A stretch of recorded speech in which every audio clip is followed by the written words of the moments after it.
Got you now. Coach, nice to talk to you again.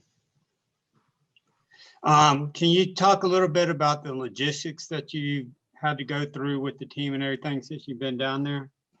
Yeah, I mean, Matt kind of hit on it as well, that they've done a great job setting it up, and to get here and see all the work that's been put in, I think really gets these guys excited about it. I think it's been I think not difficult for our players, but they've had to kind of go through a lot to get to this point. But I think they see the light at the end of the tunnel of games coming up, getting back to a normal season, getting to play again, and you can just kind of feel their energy of really ready to play. And so I think they had to spend some time in Philadelphia area before they got down here.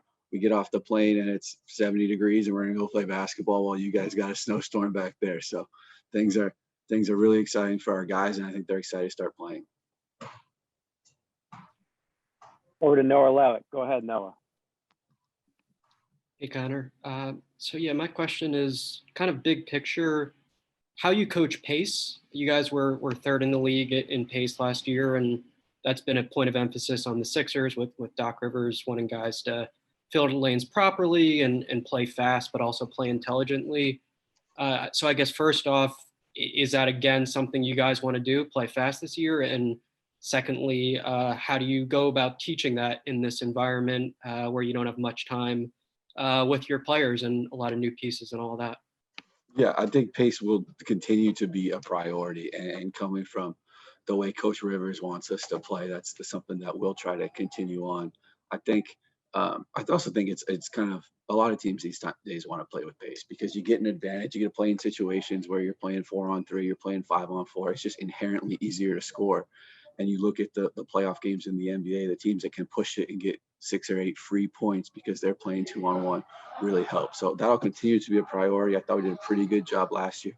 We really hope to build on it this year. I'd say the real kind of new emphasis for us is really playing in the corners and getting our guys to the corners as fast as possible, which kind of ties in between the pace portion, but also space. That we want our guys to play fast because playing fast allows them to play in more space, because there might be one less defender. We get our guys to the corner, they have to guard more of the court. And the Sixers, we've been watching a ton of them and they've done a great job with it. And that's something that we're already hitting our guys about, that we want to play with great pace all the time, but then let that pace help us play in more space. Thank you. Next up, Jason Blevins. Go ahead, Jason. Hey, Connor, good to see you. I've got a question about defense. So you guys were built for the drop, pick, and roll coverage last year with your big men. You don't have that this year. Are you going to try things like amoeba defense or different types, or do you not have enough training camp time and practice time to really do complex stuff? What should we be looking for defensively? I think we will look a little bit different than last year, mostly because of the differences in the Sixers approach. And again, as you guys know, so much of what we're doing is similar to what they've done. I think, have a unique style last year. I think the roster having 2 big fives really lended itself to playing that way. This year, I think it'll be more about everyone having a role in rim protection, everyone being involved in help really pulling over from the weak side, guys in difficult positions where they have to play on the sideline. That's something we've seen from the Sixers. We've had lots of good discussions just about how they implemented it and watching their training camp, and that's the same sort of stuff we're doing. Do you think it'll look different? It'll look different from last year. I don't know if it'll be as non-traditional as maybe some of the things you suggested, but it'll continue to be a priority for most of these guys. And next step for them is careers. Yeah, so one quick follow-up. Someone like Paul Reed, are you pointing to like a Jeremy Grant as like, here's a guy who made his bones as a weak side shot blocker in help, right? Is he a guy that you'd point to as like, here's defensively what we might be able to, a path for you maybe? Or do you see him as a different type of player? I think that the real key for those sort of positions and guys like him who have a great athletic profile, who play with a really high motor, is versatility. That what NBA teams are looking for now are guys that can protect the rim and still get out and stay in front of a guard and sit down and move. And so between Paul's quickness, Paul's feet, Paul's length, and his athleticism, those are kind of the hallmark traits that should transfer to the first that NBA teams are. Sometimes they set a good screen, you have to switch. Sometimes you your big in front of it. So we're really working now on the ball down here about multiple things. We'll play at the rim. He's shown that already in college. Really, if he gets down and stand in front of the guard and keep him out of the middle, how to do that. Awesome. Thanks. Good to see you. Best of luck. I'll go over to Nick Earnshaw. Go ahead, Nick. Hey, Coach. Hope all is well. Just regarding kind of bouncing off the last question, regarding the offense, last season you said, the Sixers, that you guys run a similar offense to what they do. So have you had a chance to talk with Doc Rivers about the player development and the kind of scheme that you guys want to run in Delaware and down in the bubble?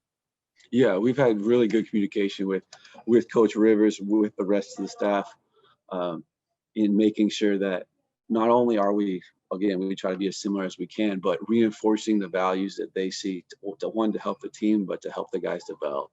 And the development staff has spent a lot of time with Paul already. So as we continue to work with him, we're not introducing anything new. We're merely just a continuation of what they've done. Dwayne Jones has worked with Paul a lot in this path and kind of the lead up to where we are now. And so all those things that he's hit him on, that he's reinforcing, the goals that they have set are things that we're continuing. So Coach Rivers has been great and generous with his time. And I think we're fortunate that he's invested in this just like the rest of the Sixers staff is this year. Two more for Coach. First up, David Melandra. Go ahead, David. Hey, Coach, two questions for you. One, have you had a chance to talk to any of the other coaches around the league about their thoughts about playing this season in the bubble? And what did you take away from watching how the NBA did in the bubble last year?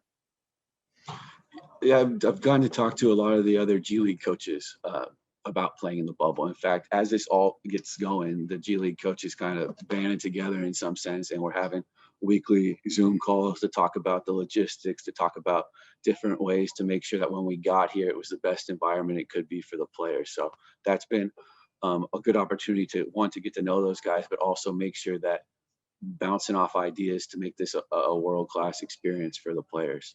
And I think the NBA bubble was talking to our Sixer guys. We got a lot of good info from what they did, how they managed to keep their guys engaged, what it was like for them being there, and all that sort of stuff we're putting into place right now so that these guys can stay healthy, these guys can play really well and help themselves get ready for the next step. One more for Mark Narducci, Coach. Go ahead, Mark. Hey, Connor, would you be able to talk to us about like the procedures there, like how much you guys have to get tested and things like that? Sure. Since we've got here, we've gotten tested every day. Before the team arrived, we were in the Philadelphia area getting tested for something like 7 days. So there was a single site quarantine. There's the single site testing that we have now. And it's kind of just become part of the routine. We practice in the morning, we have a meeting, we practice in the morning, we go have lunch, the guys get tested, and that's kind of how the day goes. And so that part's been smooth, that part's been easy. Really, I think our focus and our players' focus has been on basketball because it hasn't been a huge distraction to everything else. And I think the guys are enjoying being here, some excitement with all the other teams getting ready to play and ready to compete, and a lot of talent in the G League this year especially. So if you put it all together, I think it's really on the right track. And one last thing. So the testing will go on every day. It'll just continue that way?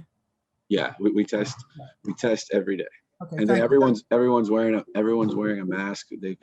They've enforced that. They're doing a great job. We play in a gym, and there's an hour break where they go through and they sanitize and do what they do for us to come in next. And everything seems to be a real first-rate experience. Okay, thank you.